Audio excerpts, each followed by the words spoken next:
জানিয়ে দিব এই মুহূর্তে আমাদের হাতে এসেছে গুরুত্বপূর্ণ আপডেট আন্তর্জাতিক সংবাদের শিরোনাম।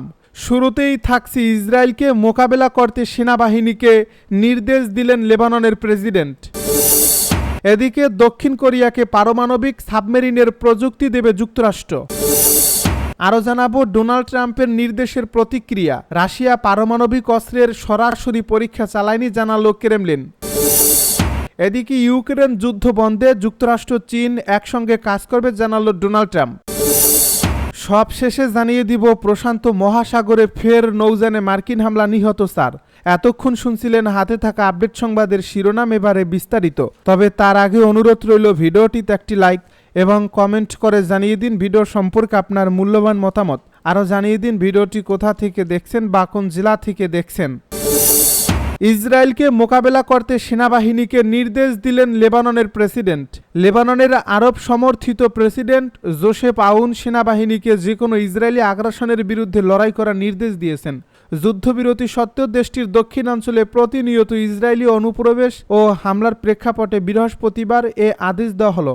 স্থানীয় গণমাধ্যমের খবরে বলা হয়েছে 2024 সালের শেষের দিকে যুদ্ধবিরতি কার্যকর হওয়ার পর ইসরায়েলের বিরুদ্ধে এটি প্রথম কোনো পদক্ষেপ। গত রাতে দক্ষিণ লেবাননের বিলিদা শহরে একটি পৌরসভা ভবনে ইসরায়েলি বাহিনী হামলা চালিয়ে একজন সরকারি কর্মকর্তাকে হত্যা করেছে। রাষ্ট্রীয় সংবাদ সংস্থা ANN জানিয়েছে লেবাননের প্রেসিডেন্ট ইসরায়েলি হামলার নিন্দা জানিয়েছেন এবং এটিকে ইসরায়েলি আগ্রাসনের ধারাবাহিক প্যাটার্নের অংশ বলে অভিহিত করেছেন। ইসরায়েলি সামরিক বাহিনী দাবি করেছে বেসামরিক অবকাঠামোর আড়ালে পৌরসভা ভবনটি সম্প্রতি হিজবুল্লাহর কার্যকলাপের জন্য ব্যবহৃত হচ্ছিল। হিজবুল্লাহও তাদের পক্ষ থেকে ইসরায়েলি আক্রমণের নিন্দা জানিয়েছে এবং আউনের সিদ্ধান্তকে স্বাগত জানিয়েছে। হিজবুল্লাহ সেনাবাহিনীর প্রতিরক্ষামূলক সক্ষমতা বৃদ্ধিতে সহায়তার প্রতিশ্রুতিও দিয়েছে। দক্ষিণ কোরিয়াকে পারমাণবিক সাবমেরিন প্রযুক্তি দেবে এবারে যুক্তরাষ্ট্র। যুক্তরাজ্য ও অস্ট্রেলিয়াকে ফিরিয়ে দিলেও দক্ষিণ কোরিয়াকে পারমাণবিক শক্তিচালিত সাবমেরিন তৈরিতে প্রযুক্তিগত সহায়তা দেবে যুক্তরাষ্ট্র। হুনহুয়া গ্রুপের মালিকানাধীন ফিলাডেলফিয়ার শিপ ওয়ার্ডে দক্ষিণ কোরিয়া এই সাবমেরিন তৈরি করবে। বৃহস্পতিবার এমন ঘোষণা দিয়েছেন মার্কিন প্রেসিডেন্ট ডোনাল্ড ট্রাম্প। তবে প্রকল্পের আকার বা ব্যয় সম্পর্কে বিস্তারিত কিছু জানানো হয়নি। আলোচনার অংশ হিসেবে দক্ষিণ কোরিয়া মার্কিন জাহাজ নির্মাণ শিল্পে $150 বিলিয়ন বিনিয়োগের অঙ্গীকার করেছে বলে জানা গেছে। সামাজিক যোগাযোগ মাধ্যমে দেওয়া এক পোস্টে ট্রাম্প জানিয়েছেন দক্ষিণ কোরিয়ার প্রেসিডেন্ট লি জে মিয়ং এর সঙ্গে বৈঠকের পর এই সিদ্ধান্ত নেওয়া হয়েছে। লি জে মিয়ং বলেছেন ওয়াশিংটনের সঙ্গে দক্ষিণ কোরিয়ার জোটকে আধুনিকায়ন করাই তার লক্ষ্য। এজন্য সিওল যুক্তরাষ্ট্রের উপর আর্থিক চাপ কমাতে সামরিক ব্যয় বৃদ্ধি করার পরিকল্পনা নিয়েছে। লি আরও বলেন বর্তমানে দক্ষিণ কোরিয়ার ডিজেল চালিত সাবমেরিনগুলো অন্য দেশের সাবমেরিন কার্যক্রম পর্যবেক্ষণে বিভিন্ন প্রতিবন্ধকতার সম্মুখীন হচ্ছে।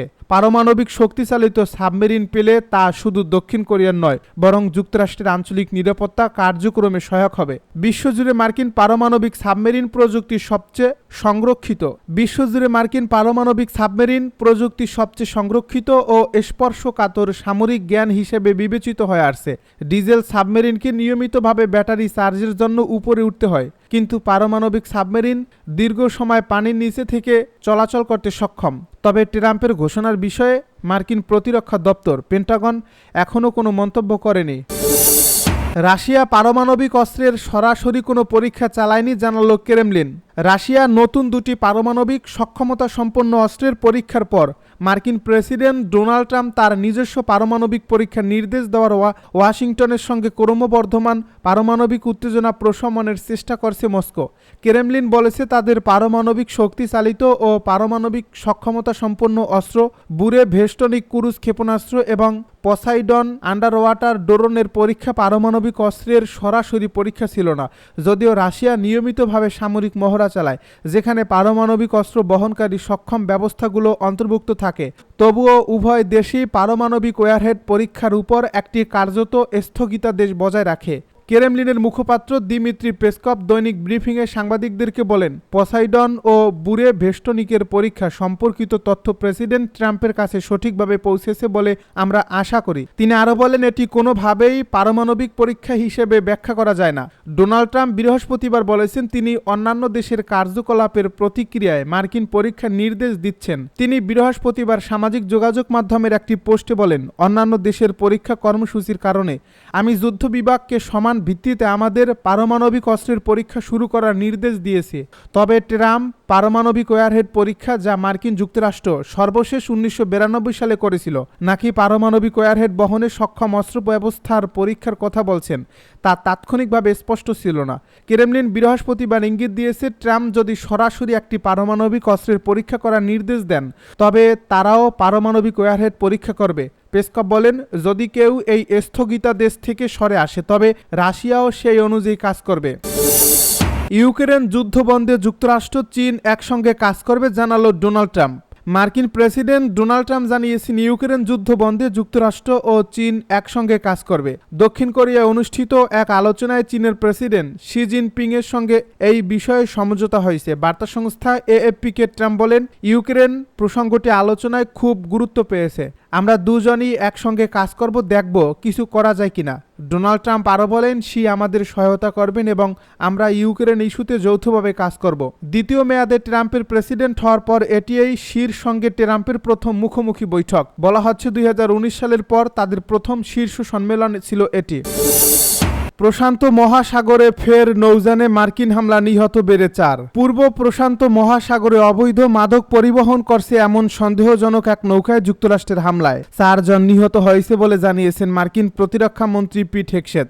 বুধবার এক্সে দেওয়া এক পোস্টে তিনি সর্বশেষ হামলার খবর দেন বলে জানিয়েছে বার্তা সংস্থা রয়টার্স। আজ একটু আগে প্রেসিডেন্ট ট্রাম্পের নির্দেশনা অনুযায়ী যুদ্ধ মন্ত্রণালয়ে আরেকটি মাদক পরিবহনকারী নৌযানে মারাত্মক তীব্র হামলা চালানো হয়েছে, পোস্টে লিখেছেন হেগসেথ। এর আগে সোমবার প্রশান্ত মহাসাগরে 4টি সন্দেহজনক মাদক পরিবহনকারী নৌযানে মার্কিন হামলায় 14 জন নিহত হয়েছিল বলে মার্কিন প্রতিরক্ষা মন্ত্রী নিশ্চিত করেছিলেন। এসব হামলার মাধ্যমে হোয়াইট হাউস দেখাতে চাইছে তারা প্রশান্ত মহাসাগর ও ক্যারিবীয় অঞ্চল দিয়ে যুক্তরাষ্ট্রে মাদক পাচার ঠেকাতে তৎপর, যদিও হামলাগুলো ক্যারিবীয় অঞ্চলে উত্তেজনা ক্রমশ বাড়িয়ে তুলছে।